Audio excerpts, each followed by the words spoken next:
Hey, this is Doug with Design 8 Studio. I'm getting ready to print two of these to glue together. Two of these out of the thin wood to glue together to make another one of these. It's going to go on the far side of my LowRider to hide the belt on that side, just like I've hidden the belt on this side.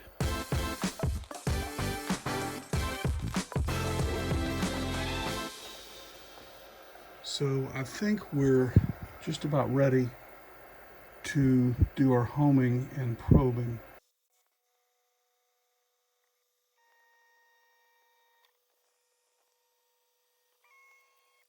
See if I can hold the camera with one hand and do this with the other hand.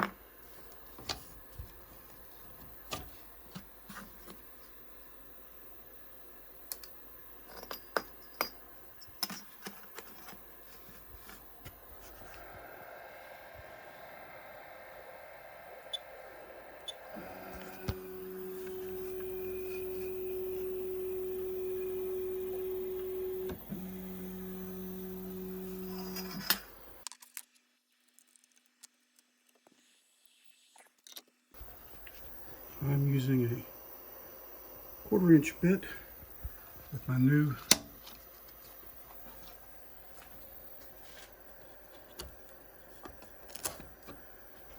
setup that allows me to sled the dust shoe on the material, my floating Z dust shoe.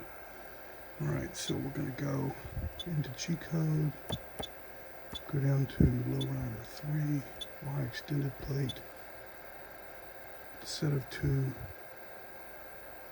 1/inch bit.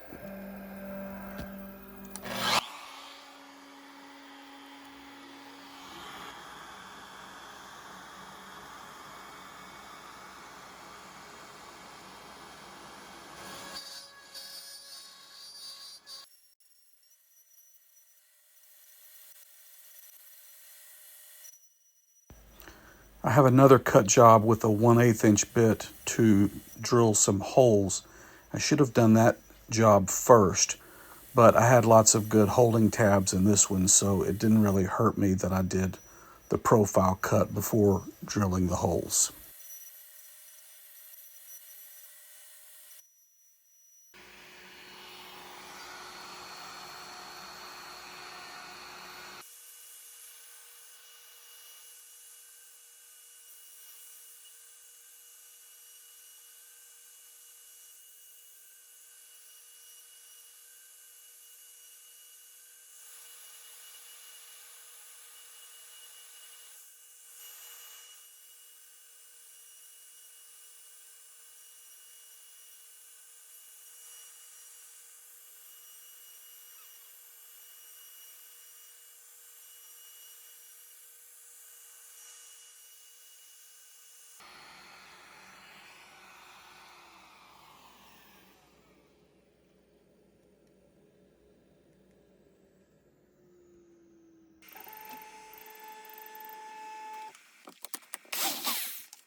I really love having my belt hidden inside this metal strut. And to do that requires adding on this modification that I designed and created, the hide belt or hidden belt mod. It involves an MDF or plywood Y extended plate, and it involves some 3D printed plastic spacers which can have their length edited as needed if yours is riding on a different place on the metal strut than mine is. And it allows you to remove the motor from where it originally was and just cover that spot with a little plate, 3D printed plate. And instead, the motor gets mounted on a new motor mount, and that allows the new motor mount to convey the belt pulleys down inside the opening on this C-shaped metal strut, which is sold under competing brand names of Unistrut and Superstrut. If I'm not mistaken, the Unistrut company was first. They were the inventors, and the Superstrut is a copycat that came along some decades later. They're both good choices. I've been using this setup for quite a long time. I've done a lot of cuts with it, and it's working really great. And so today, I am going to redo that process on the far side, and I'm actually going to hide this belt down inside the metal strut on this side. This is going to allow me to get rid of these 3D printed table extenders that I designed, and it's going to give me just, that extra couple of inches of walk space when moving around my CNC table. And so I'm going to again have a Y extender plate. The standoffs, the couplers, will be a little bit shorter on this one, but that 3D printed motor mount is going to have to reach further than the other one to get back inside here. So one of the things that I mentioned in the printables.com download is that my Y rail, my long EMT tube rail, is mounted with my remixed rail blocks positioned in such a way that rail, the outside edge of that rail, basically lines up with the outside edge of that metal block. And if you were to flip these around 180 degrees, it would position this rail toward the near side of the metal strut instead of the outside edge of the metal strut. Now that would accomplish two things. One is it would allow you to use the same printed Y mount that works for this side. It would work for the other side as well. That's a plus because it has less reach, and there's benefits there on rigidity and strength. But it comes at a cost, and that cost is by moving the rail inward, you're moving this whole part of the gantry over, and that means that in order to compensate for that, you will either need a wider table in general, because that would shove the other side of the gantry out some more, so this side would have to be further over, or you could simply have a shorter gantry, losing about 20 or 21 millimeters off of each of your EMT tubes and off of your struts, and you would just have that much less usable area on your cutting area. So I'm going to leave mine just as is. I'm going to go ahead and use the designed Y mount for this side that has the longer reach, and we'll give that a try and see if it works. So over here, I've already printed everything that's needed. This is that cover plate that will cover where the old hole where the motor used to be. At one point I printed these parts in blue instead of red, and I'm going to go ahead and replace them with red ones that I printed. That's these here. So I've got two sets of these printed, one for the near side of the table and one for the far side of the table. These are the belt clip shuttles, and they allow using a screw with a nut captured inside to allow them to have an adjustment on the tension of the belt. And those shuttles slide into this groove on these parts that are like end caps that slide into the metal strut. One thing to mention about these is that they have a 1 layer thick sacrifice layer across the hole that allows me to print in a way that has a recess so that the screw head sticking out here is recessed a little bit, and you can either clear out that 1 layer thick sacrifice layer with either a soldering iron or an X-Acto knife or a drill bit. This is that new Y mount that I was talking about. You can see that there are supports here that I haven't broken off yet. We'll do that in just a minute. This is the Y extender plate. So I think we've got everything in place to get started. Hang in there with us and we'll get this done, and I'll show you how to hide the belt on the Y rail side of the LowRider 3 full-size table. Okay, so to start, I'm going to go ahead and heat up a soldering iron, but I'll use it to melt away that sacrifice layer on these end cap pieces. While that soldering iron is heating up, I'll go ahead and try to break these support pieces off of this mount. That was easy. And that was also easy.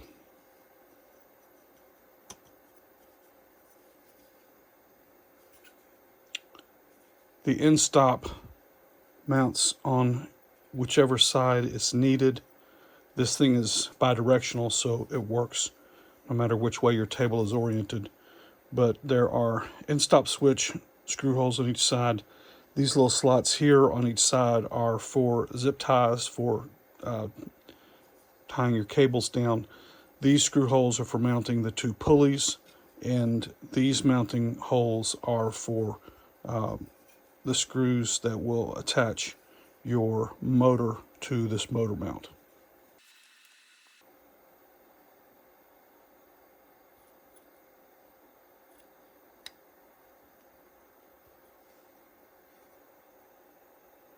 Just like that.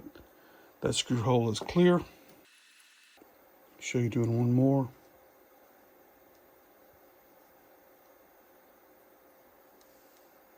And just like that, that screw hole is clear. So those are ready to go.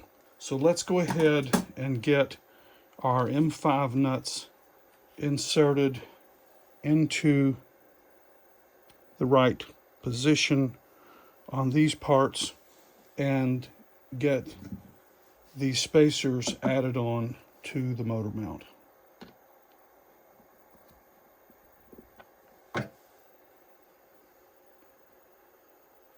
They slide right in, and with a little persuasion, it's a press fit.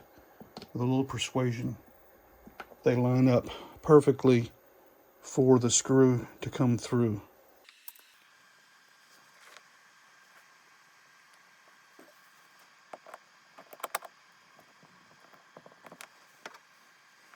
That one's going to need just a little bit more persuasion. I'm going to get a dead blow hammer.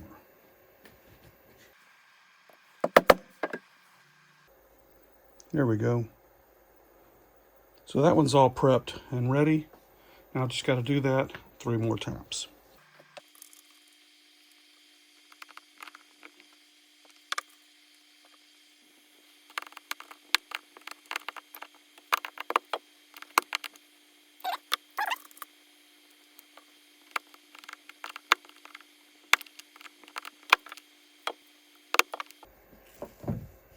It was just enough to turn it to where it's at the right angle. Very good.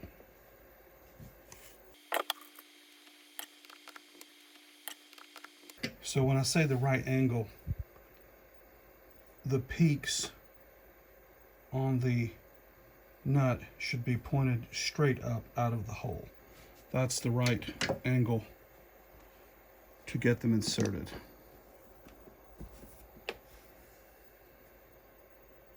Perfect. One more. Perfect.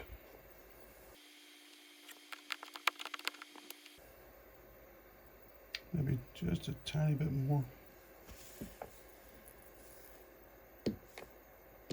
Give it a little love tap. Very good.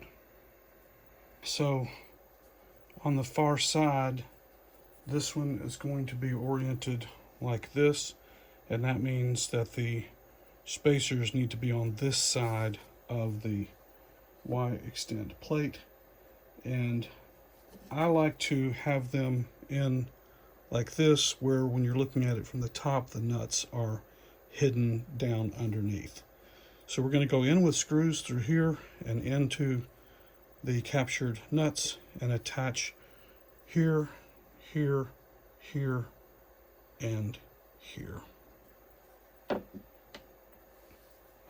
that means I'm going to need an M4 size driver head for these M5 screws. I've got two flavors. I've got this one that goes in a drill, and I've got this one, the Eklund. Oh, I grabbed a 3mm. I'll be back. Grabbed the wrong one. Hey, future me. You don't want your opposing screws colliding in those couplers, so watch your length.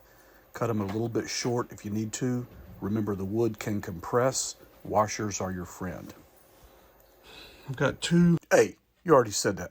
And here we have the Eklund name brand 4mm driver.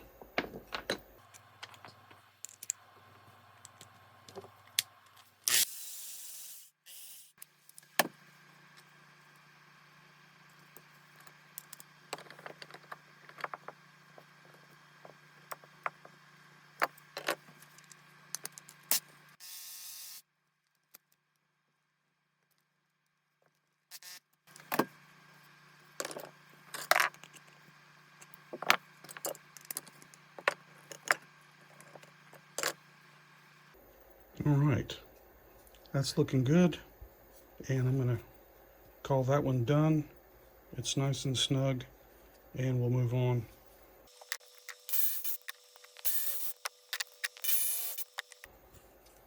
I recommend getting these started by hand so you can be sure that you're threading into the nut nice and straight, because you really want to hit that nut going the right way. You don't want to get those cross-threaded. If you get resistance and feel like you're getting it going in wrong, then stop and back out, change the angle, and come back in again.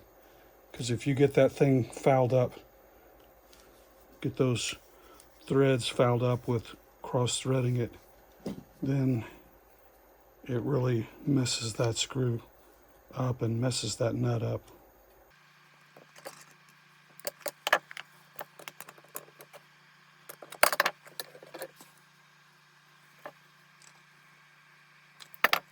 Two down, two more to go.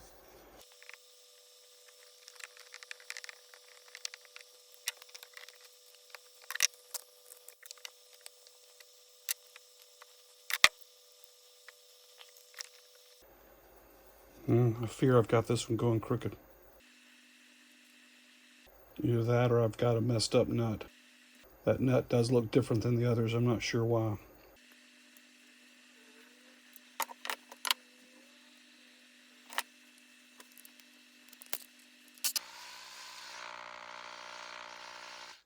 Yep. All right, I fear this one's ruined. That nut is just spinning around in there.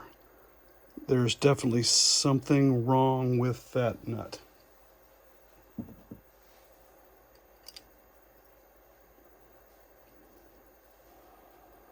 And I don't know if I can get that nut out. I'm going to try to pry that nut out of there and install another nut.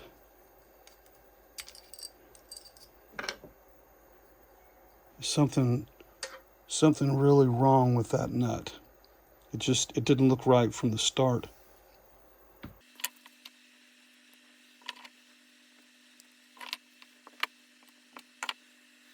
Let's try again.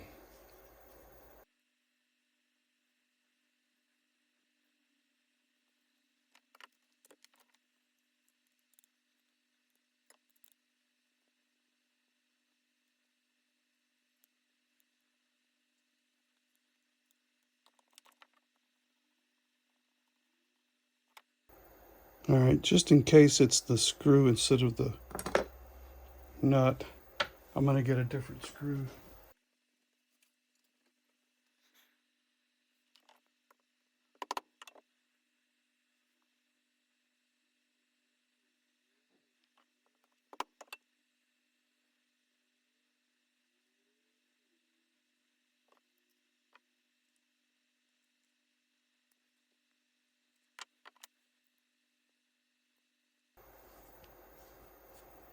All right, I believe I finally I basically had to get the right approach.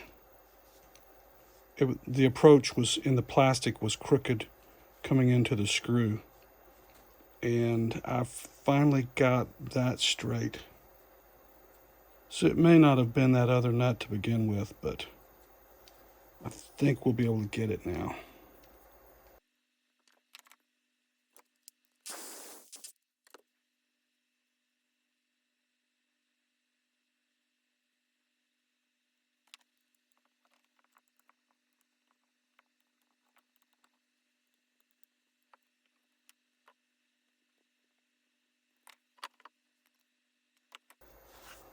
Okay.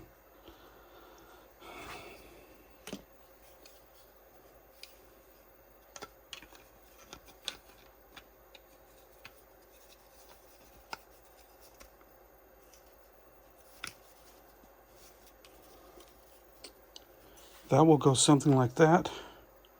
And again, this one is about 21 millimeters longer than the one that's already in place on the near side. All right, at this point, I think I'm ready to go try to detach my gantry and get it flipped over and get those old parts off of there and get the motor out so that I can get it attached here. First thing we'll do is withdraw the screw that releases the belt, and that will let us detach the gantry.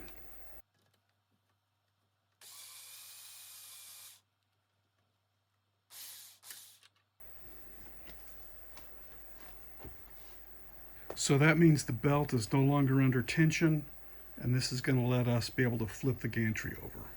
Now over here on the other side of the table, this table extender part is a print that fills the area inside the metal strut.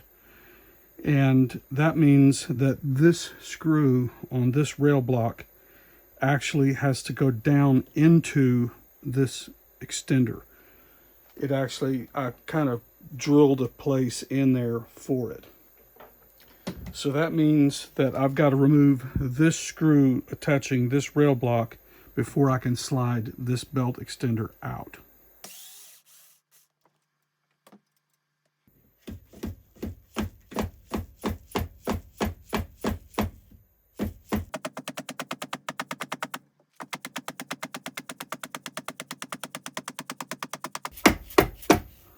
If anybody wonders if that was a tight fit, I'm down to only that much left, and it was still snug.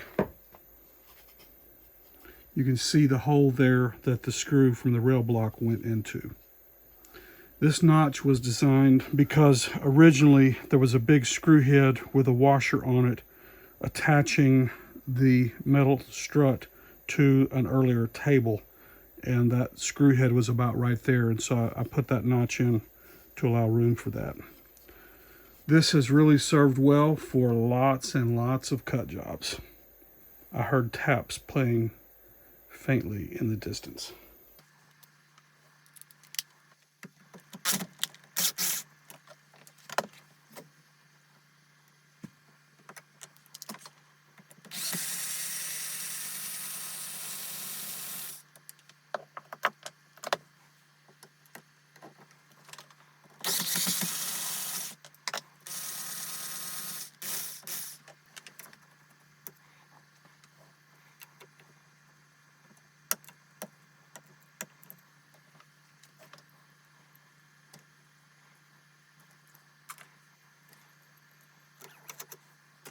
I think I'm going to go ahead and flip the gantry over and disconnect the screws that are holding the end-stop switch on.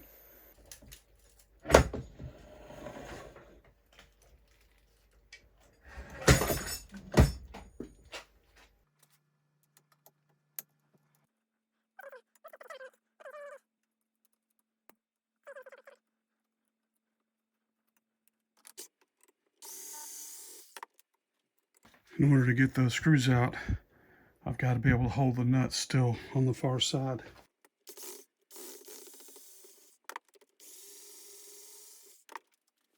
Okay, if memory serves, because my YZ plate was thicker than the normal default standard thickness, I have to detach the motor from the motor mount in order to get the motor mount out. Pretty sure I had to do that before, whether I was going or coming. So I'm going to go ahead and jump straight to that now rather than waste time fiddling around trying to get it out when the thickness prevents it.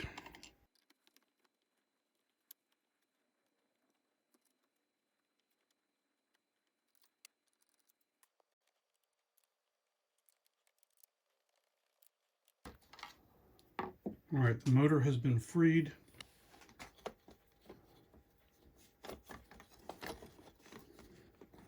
So now we can slant this thing just enough to get the motor out of the way. And then that lets us finally get the motor mount out. So there's the old motor mount. It has served well for many, many cuts. Again, I hear taps playing faintly in the distance.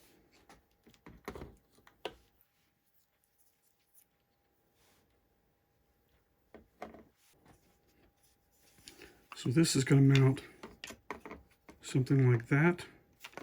And I believe I can go ahead and mount I think I can go ahead and mount this to this, because this can be mounted while this is already in place.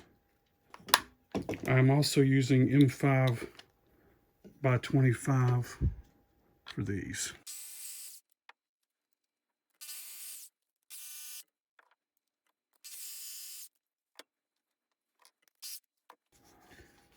So driving the screws in is easy, and then they protrude through there just nicely.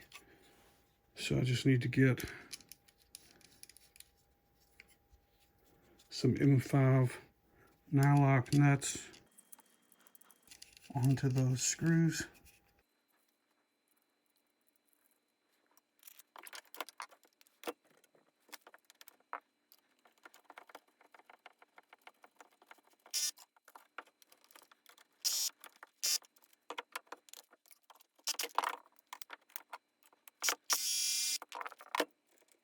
Okay, so the new, what I'm calling the Y1 motor mount, is now mounted onto the Y extend plate.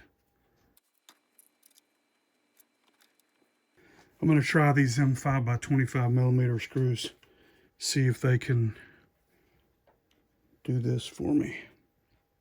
On this one, where one screw is holding on the other motor mount, then passing through the YZ plate, I think neither an M5 by 25 nor an M5 by 30 are enough.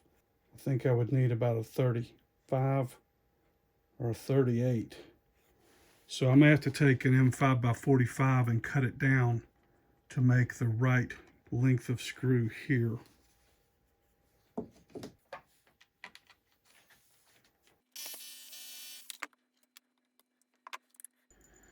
These are M5x45, but I think for this one hole where I have to go through from the other side of this Z motor mount, then through my extra thick YZ plate, and then through into this spacer coupler, I think these are too long.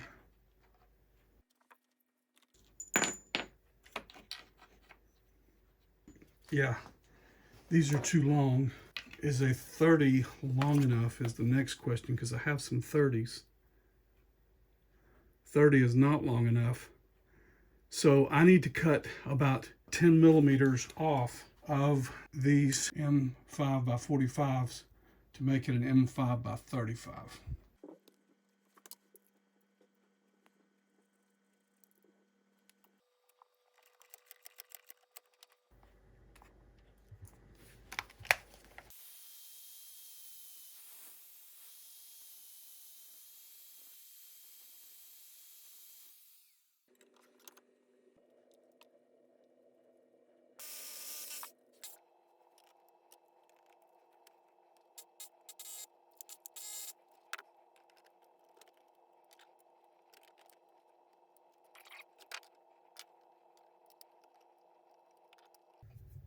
Am I cross threading, or am I just hitting the other?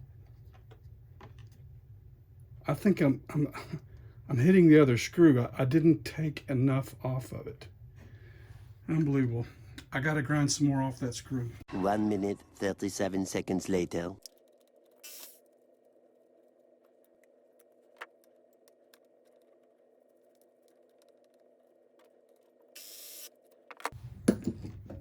Aside from the fact that it flipped my thing around in a direction I didn't want it to go, and I ran the wire the wrong way. I wanted to run that wire underneath it.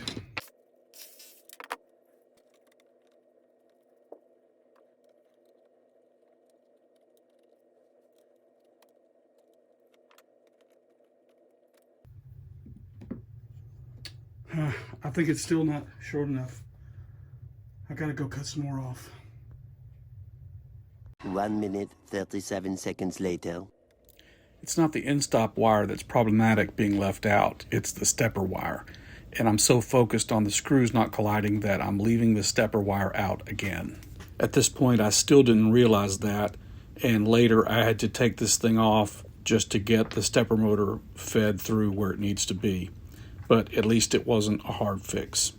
At that moment, what was foremost on my mind was the realization. So I've got to cut off another screw, because this one's got to go through this mount plus my XC plate.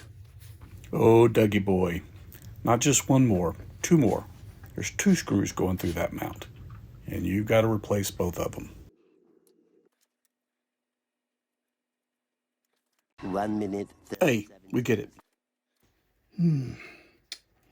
Forgot to take that screw loose. Matter of fact, I've got to take both of those loose. Okay, note to self, take this thing off before you get started here, because you gotta, both of the screws that mount it have to be replaced with longer ones that go into these two.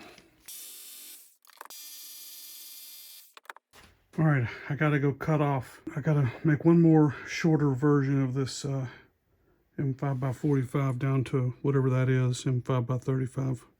All right, I'm back, and we are going to attempt to mount both this bearing roller and the new.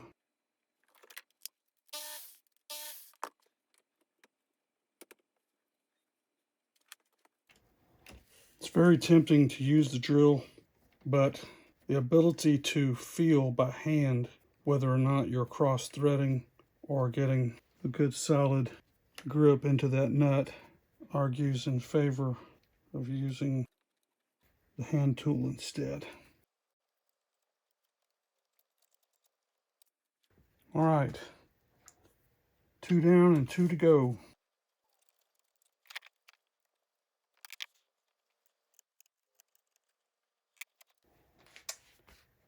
And I was supposed to already have, you know, the old saying, mistakes were made.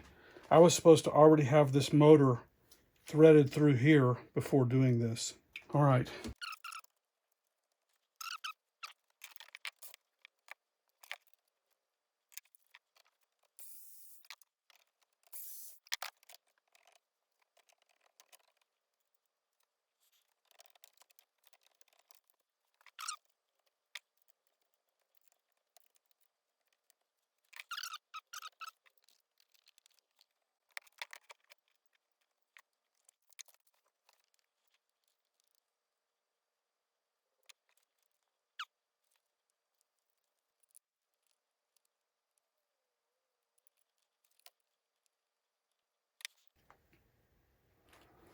All right, I'm thinking while I've still got this thing out, I'm going to go ahead and mount those pulleys.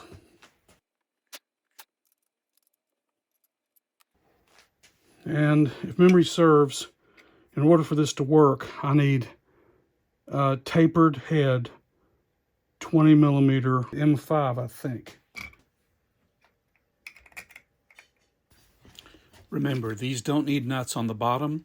They only serve as axles, and they have the inner lip of the superstrut holding them in.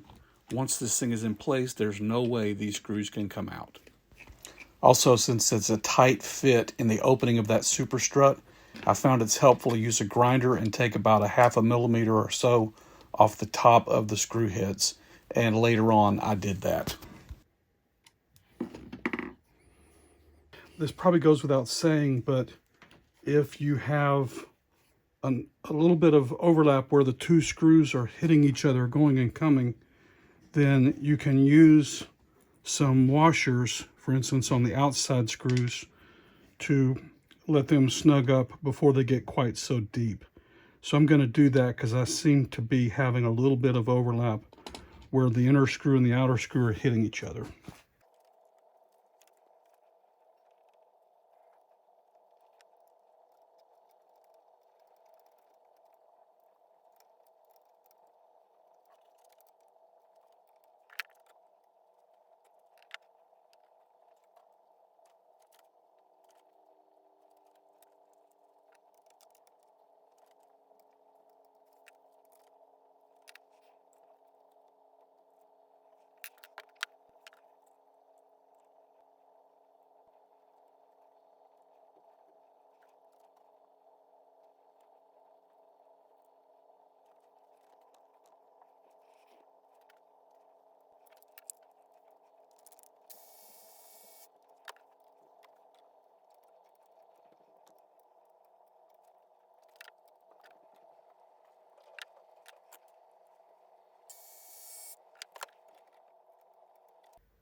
Okay, so I've applied one zip tie right there.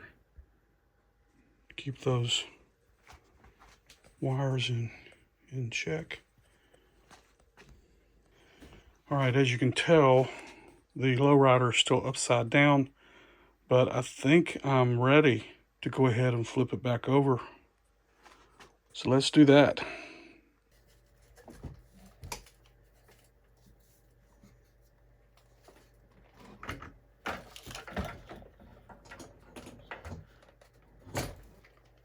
Now, because I now have 2 insertion type Y mounts, I have to remove this end stop end cap on this end, and I have to actually slide the gantry in.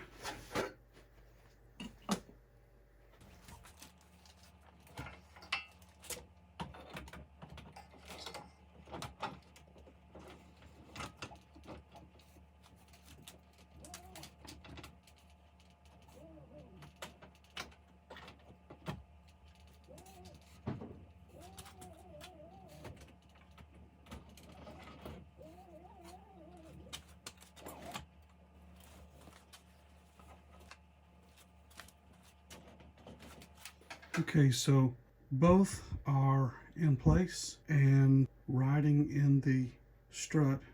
So I guess we'll go ahead and try to put the remaining tensioners and so forth in place, and we'll power it up and see how it does. That added 21 millimeters goes both ways. So it adds a total of 42 millimeters onto the length that's needed for the belt on this side. The belt I had before was just a teensy bit long, but not quite long enough to serve in this new configuration. And I wound up having to find another little tiny piece of belt and doing a splicing trick to get this belt long enough. Otherwise, you can just throw out the belt that's too short and replace the whole thing with a new set. I found a great YouTube video on how to splice, and I followed that procedure.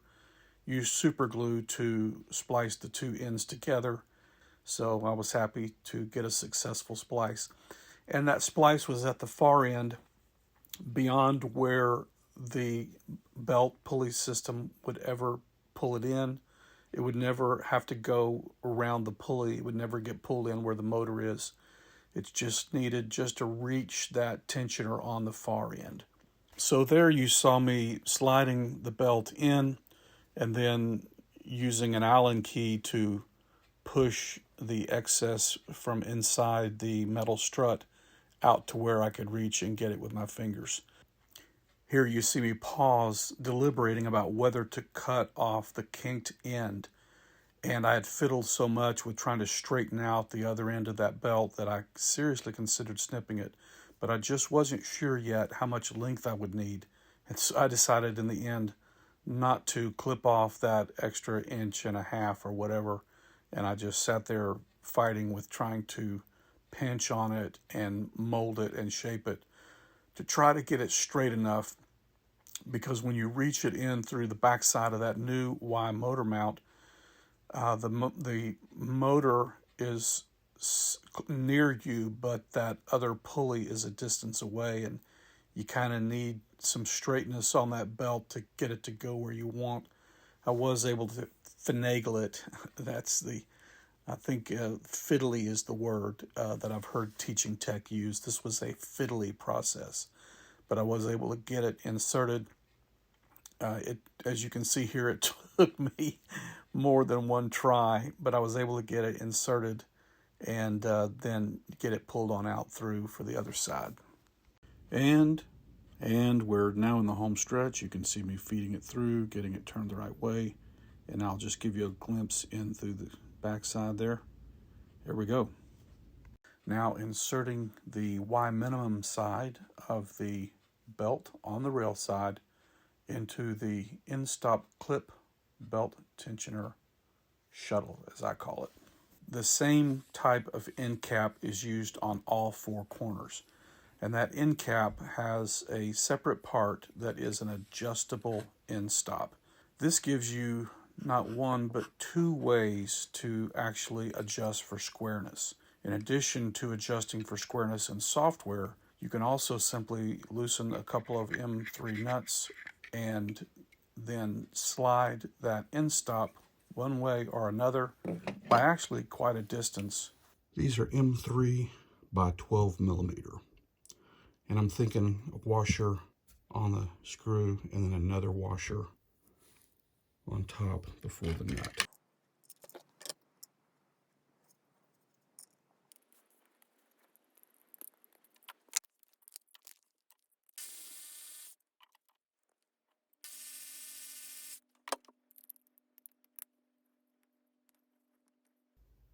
I'll start off in the middle, and then if I need to move it one way or another, I'll do that then. Hey, future me, when you finish doing this, you're going to need to measure your diagonals so you can check your LowRider for square, and you'll probably have to adjust it.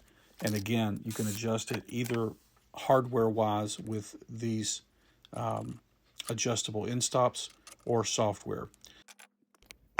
Here's how that tensioner works.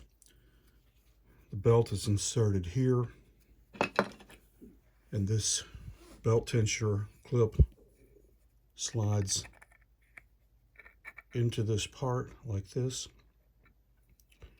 and there is a captured nut, an M5 nylock nut down inside that slot, and then an M5 by 45 screw goes in this end, and it locks into it down here.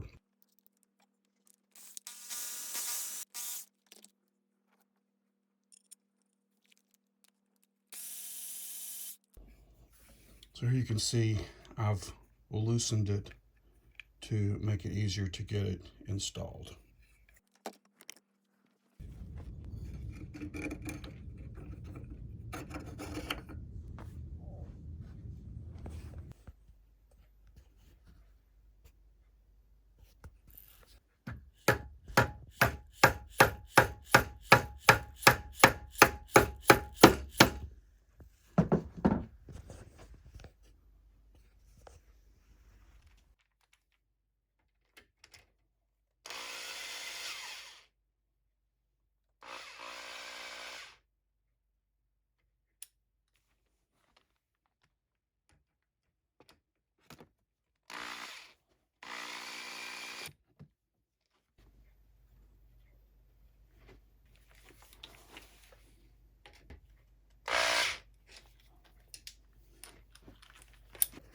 I wanted to pause here and mention that one of the best things I ever did was to attach a big, huge honking power strip with an easy reach on my LowRider table. And they're held on, these power strips are held on with a printed part that I designed, goes on each end, and I'll put a link in the description for that printed part. I'll also put a link in the description for the big power strip that you see here. Okay, getting the M5 nylock nut seated squarely and properly down into this deep capture slot. One of the things that I mention from time to time, and it's good to bear it in mind, is that nylon can be deceptively hard, and it's good to cut the threads into the nylon with the screw while it is in a controlled environment and not deep in a recessed capture slot. So I'm going to drive the screw. Now you want to be careful because that friction can heat up that nylon, but that's why I'm going slow and pausing. You want to drive the screw in a ways and then pull it back out. And that helps to prep the nylock nut for getting properly inserted later. Now what we'll do is, using the same M5 by 45 screw, we'll insert it into the belt tensioner clip.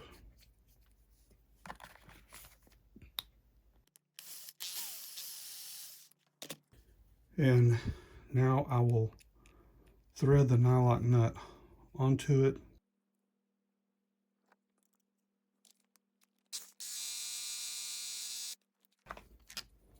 And you'll see that it's almost to the place of being seated. And what's really neat about this particular type of screw that doesn't have threading up here is that you can simply tap this screw this way with like a hammer or a mallet to get that nut seated.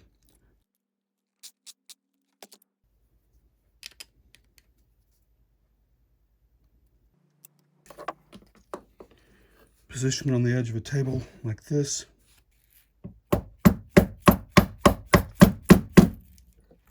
And tap it in just like that.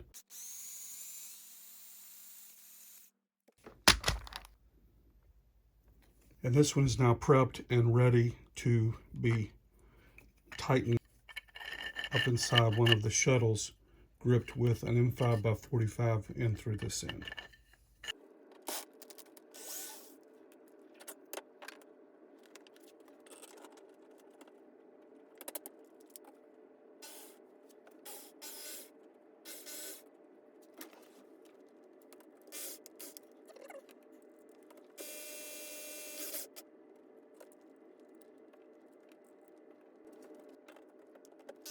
Now I got to drill down into that, don't I?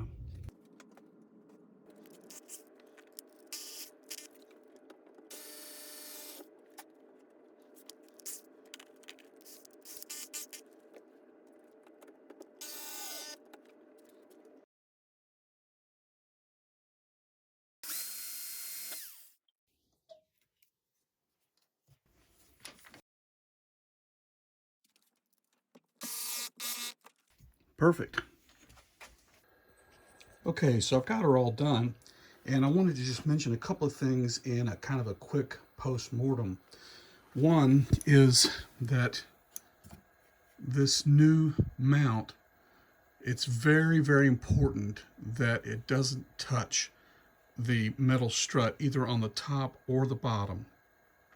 And if your height alignment is off just a little bit one way or the other, and the plastic is rubbing either at the top or the bottom, you can use a little bit of sanding to get it shaved off just a little bit. Another thing is if the screws are protruding up and they are rubbing, you can actually just grind the head of the screw down a little bit, which I did on at least one of them. The other thing to mention is that I forgot to put my cover on. Still got to do that. But another thing to mention is that when you take the motor from its old location to its new location, you're actually flipping the motor around, and that has a net effect of changing which way the motor is oriented to the belt, and it means that your motor is now going to be running in reverse of how it should. So you'll need to come into your control board and flip the wires around on that one stepper. I do want to reiterate, it's really important that this part that extends back in not rub at all on the metal strut. You want a smooth, friction-free motion back and forth.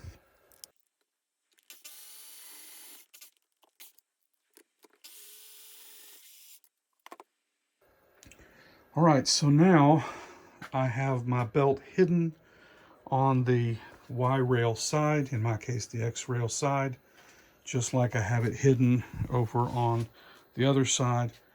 And it just gives me a few more inches of usable space in my tight quarters and makes the LowRider just that much more bulletproof. This has been Doug with Design 8 Studio, and until the next video, I wish you happy making.